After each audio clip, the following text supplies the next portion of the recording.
Hello student, JP classes में आप सभी लोगों का स्वागत है।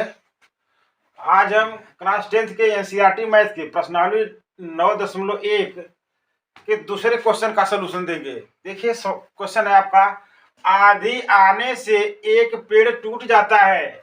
इसे एक पेड़ बनाइए, एक पेड़ है, ठीक है। अब मान लीजिए पेड़ ए बी है। क्या है? ए बी है। और क्या करता है, आंधी आने से एक पेड़ टूट जाता है। मान लीजिए ये पेड़ हो गया और इधर से हवा का झोंका चला, तो पेड़ क्या करेगा, या टूटेगा कहीं से, या यहाँ से कहीं टूटेगा। मान लीजिए पेड़ यहाँ से टूट गया, मान लीजिए बिंदु क्या है सी, तो ऊपर का भाग क्या किया, ये टूट गया। और टूट करके क्या करेगा, ये जमीन, ये मान लीजिए आपकी जमीन है, जमीन से जाके टच करेगा। अब मान लीजिए यहाँ पर आके टच कर दिया, ठीक है। आंधी आने से एक पेड़ टूट जाता है और टूटा हुआ भाग इस प्रकार मुड़ जाता है। देखिए, जो ऊपर का टूटा भाग है ये मुड़ा है, मुड़ करके यहाँ आया है, ठीक है। इस प्रकार मुड़ जाता है कि पेड़ का शिखर, शिखर माने जो ऊपर का चोटी का बिंदु है, ये शिखर कहलाएगा। ये शिखर जमीन को छूता, माने ये बिंदु जो आकर के टूट करके यहाँ जमीन को छूने लगता है। और इसके साथ 30 अंश का कोण बता, इसके साथ यानी पृथ्वी के साथ, जमीन के साथ, ये आपकी, ये पृथ्वी, ये जमीन हो गई आपकी, और ये पेड़ का यहाँ शिखर आ गया। ये शिखर जमीन के साथ 30 अंश का कोण बनाता है। कितने अंश का? 30 अंश का बनाता है। पेड़ के पाद बिंदु से तात्पर्य यहाँ पर क्या है, जो पेड़ की जड़ है, जहां से पेड़ जमीन से निकला है, ये पाद उसका हो गया, ठीक है। पाद बिंदु से की दूरी, जहां पेड़ शिखर जमीन को छूता है, ये पाद बिंदु से जो ये शिखर पेड़ का, यहाँ पर जो ये शिखर था, अब मुड़ करके जो यहाँ मिला है, जो जमीन को छूता है, कितना है, 8 मीटर है। माने यहाँ से यहाँ तक की दूरी कितनी है, 8 मीटर है, ठीक है। अब इसको हम मान लें ये 8 मीटर है। अब ए बी सी आपका, इसको मान लेते हैं डी है, ठीक है। 8 मीटर है। पेड़ की ऊंचाई ज्ञात कीजिए। तो पेड़ अपना कितना, कौन सा था, ए बी था, तो ए सी प्लस सी बी, ये पेड़ की ऊंचाई हो जाएगी। लेकिन सी बी भाग जो है यहाँ से मुड़ा हुआ है, ठीक ना। तो जितना सी बी होगा उतना क्या होगा, सी डी होगा। चित्र में देखने से भले बराबर न लगे, लेकिन जितना सी डी होगा उतना सी बी होगा, क्योंकि ये सी बी टूट करके जाकर के जमीन मिला है, ठीक है। अब चलते देखते हैं, पेड़ की ऊंचाई को निकालना है। क्या करेंगे, जब जो भाग टूट के जाके जमीन मिला है, ये समकोण त्रिभुज बना रहा है। क्या बना रहा है, ये समकोण त्रिभुज। कौन सा, ए डी सी। अब ए डी सी में आपको मालूम क्या है, ए डी भुजा मालूम है।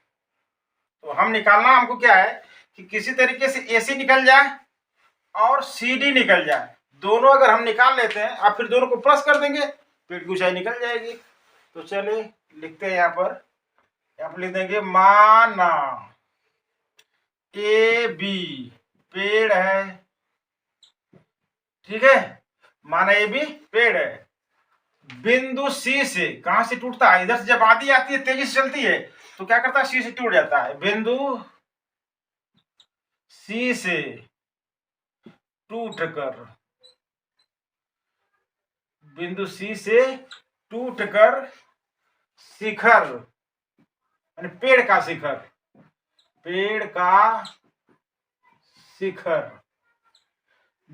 शिखर डी पर मिलता है, डी पर मिलता है, ठीक है। अब डी पर मिल गया तो आपको एक त्रिभुज बन गया, कौन सा, ए सी डी। कौन सा त्रिभुज, समकोण त्रिभुज। तो त्रिभुज ए बी सी में थीटा आपको कितना है, दिया है सवाल में, 30 डिग्री। थीटा का मान कितना है, 30 डिग्री। और ये आधार कितना आपका, एडी हो जाएगा, और एसी क्या होगा, लंब होगा। तो आपके पास 3 सूत्र है। देखिए, 3, इसमें ऊंचाई दूरी में 3 सूत्र लगता है, एक tan थीटा, एक sin थीटा और एक cos थीटा। ये 3 ही सूत्र का यूज करते हैं हम इसमें, और 3 ही से अपना सोल्यूशन निकल जाता है। देखिए, थीटा के सामने वाली भुजा एसी लंब हो जाएगी, और एडी क्या हो जाएगा, आधार हो जाएगा। तो आधार आपको ज्ञात है, लंब निकालना है। तो ऐसा सूत्र खोजो जिसमें आधार और लंब आता है। तो tan थीटा बराबर क्या होता है, लंब बटे आधार। sin थीटा बराबर लंब बटे कर्ण। cos थीटा बराबर आधार बटा कर्ड। ये 3 सूत्र में देखेंगे कि कौन सूत्र प्रयोग करना है। जैसे चलते हैं हम कास थीटा की तरफ। कास थीटा और आधार बटे कर्ड, तो आधार तो को मालूम है और कर्ड, कर्ड हमें तभी निकालना नहीं है, इसे इसका प्रयोग नहीं करेंगे। ठीक है, अब हमें निकालना हमको एसी है, तो साइन थीटा में देखेंगे लंब बटा कर्ड, तो लंब एसी है और कर्ड सीडी है, तो ये दोनों अज्ञात हो जाएगा, नहीं निकाल प्रयोग करेंगे। प्रयोग वही सूत्र करेंगे जिसमें एक ज्ञात, कम से कम एक ज्ञात हो और एक अज्ञात हो। तो tan थीटा क्या, लंब बटे आधार, तो देखो लंब आपको निकालना एसी है, आधार आपको मालूम है, तो tan थीटा का सूत्र प्रयोग कर देंगे। लिखते हैं, देखिए tan थीटा बराबर लंब बटे आधार। ठीक, इंप्लाई दैट tan थीटा कितना है 30 डिग्री, थीटा का मान कितना है 30 डिग्री, लंब का मान AC, आधार का मान कितना है 8। ठीक है, आधार आपका AD है। अब चाहो तो यहाँ लिखना चाहो तो लिख दो AD, लिख दो कोष्टक में AD, और लंब की जगह समझने के लिए चाहे तो लिख सकते हो AC। ठीक है, अब AC, आधार का मान 8, tan 30 का मान हम जानते हैं 1 बटा कड़ी में 3 होता है, और AC बटे 8। अब इसको सॉल्व कैसे करेंगे, देखिए ये बीच में बराबर का चिन्ह है, बाएं एक भिन्न है, दाएं भी एक भिन्न है। जब ऐसा हो कि बीच में बराबर का चिन्ह हो, अब बाएं भी भिन्न हो और दाएं भी भिन्न हो, तो करते क्या है, उसका नियम क्या है कि तिरछा गुणा कर देते हैं। ठीक है, तो 1 का 8 में गुणा कर देंगे तो 8 हो जाएगा, और AC का कड़ी में 3 गुणा कर देंगे, चाहे कड़ी में 3 का AC में करें, तो क्या हो जाएगा, इंप्लाइज दैट AC गुणे कड़ी में 3 बराबर 8 में गुणा करेगा तो 8 हो जाएगा। ठीक है, इंप्लाइज दैट इधर आते हैं, AC बराबर, अब AC बराबर क्या होगा, ये अब गुणे पक्षांतर करेंगे, इसको गुणा तो भाग हो जाएगी, ये AC को छोड़ करके क्या करेंगे, कड़ी में 3 भाग दे देंगे, क्या हो जाएगा आपका 8 बटे कड़ी में 3, समीकरण नंबर 1। अब आपको AC मिल गया, अब आपको निकालना है कौन सा, CD। अब CD आप हम निकालेंगे इसी से, तो चलिए CD की तरफ चलते हैं। अब हम कैसे निकालेंगे, इसको मिटाते हैं हम। चलिए हम आप हमारा अब AC निकल चुका है, पेड़ की ऊंचाई AC प्लस CB है, बार बार हम कर रहे हैं, AC निकल चुका, अभी CB चाहिए हमको, CB किसके बराबर है, CD के बराबर, तो CD हम निकाल लें, CB निकल जाएगी। तो चलते हैं CD की तरफ। समकोण त्रिभुज कौन सा, पुनः समकोण त्रिभुज, पुनः समकोण त्रिभुज कौन सा, ACD, ACD में। चलिए अब बात है कि हमको CD निकालना है, तो CD निकालने के लिए कौन सा प्रयोग करें, आधार हमको मालूम है और कर्ड चाहिए हमको। आधार कर्ड वाला सूत्र कौन सा है, कास वाला, तो कास थीटा का प्रयोग कर दो।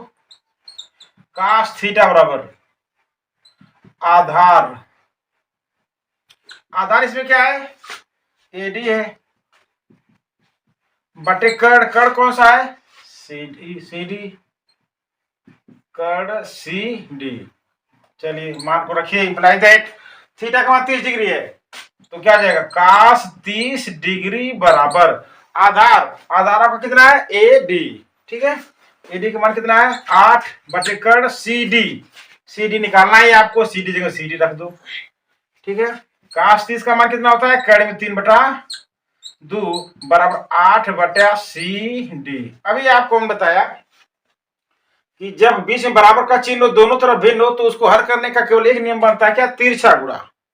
तो कर दो तिरछा गुणा, कड़ी में 3 में CD का कर दो, 2 का 8 में कर दो।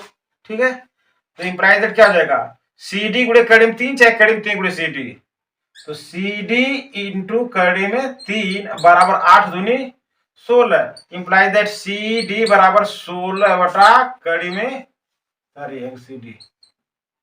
CD बराबर 16 बटा कड़ी में 3, समीकरण नंबर 2। अब हम देख रहे हैं क्या, AC भी निकल चुका 8 बटे कड़ी में 3 और CD भी निकल चुका 16 बटे कड़ी में 3।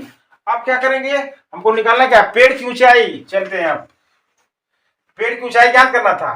ठीक है, तो पेड़ की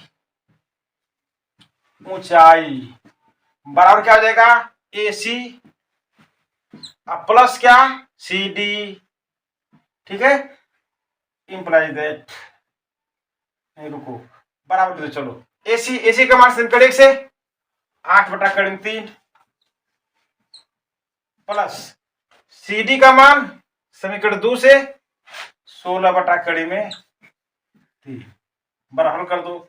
आप देख रहे हो भिन्न में दोनों का हर समान है, हर समान तो इसको जोड़ दो, ठीक है। तो 16 8 कितना हो जाएगा 24, ऐड मार दे 24/3। अब हर में कड़ी में 3 है, इस कड़ी में 3 को हटा दें हम, यानी इसका परमेयीकरण करते। किसी भी भिन्न के हर में अगर कड़ी होती है तो उस कड़ी को हटाने को कहते हैं परमेयीकरण। और इस सालों में जो प्रश्न आपका दिया रहता है आंसर जनरली परमेयीकरण के रूप में दिया रहता है, यानी हर में अगर कड़ी है तो उस कड़ी को हटा देना होता है। तो हटाने का नियम क्या होता है कि संयुग्मी से क्या करते हैं गुणा कर देते हैं, ठीक है। अब हर में कड़ी 3 है, अगर कोई इसमें कुछ और प्लस है तो संयुग्म से गुणा कर देंगे, अगर कोई प्लस में नहीं है माइनस में नहीं है तो कड़ी 3 है, कड़ी 3 को हटाना है तो कड़ी 3 से ऊपर नीचे गुणा कर दो। अगर कड़ी 5 है तो ऊपर नीचे कड़ी 5 गुणा करना पड़ेगा, 7 है तो कड़ी 7 से गुणा करना पड़ेगा, ठीक है। तो चलते हैं अब आगे।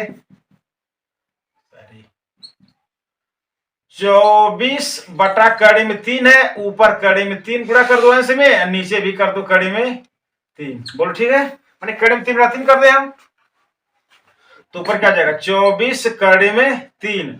अब कड़ी में 3 गुणे कड़ी में 3, कड़ी में 9, 9 का वर्गमूल 3 हो जाएगा, ठीक है। अब फिर 3 बटे 24 बराबर कितना आ गया आपका 8 कड़ी में 3। और किसमें दिया है देखिए 8 मीटर, मीटर में सब चीज दी गई है, तो क्या कर देंगे 8 कड़ी में 3 मीटर, ये पेड़ की ऊंचाई आपकी हो गई, ठीक है। ये आपका आंसर है। इसका क्वेश्चन नंबर 2 का हल निकल चुका है।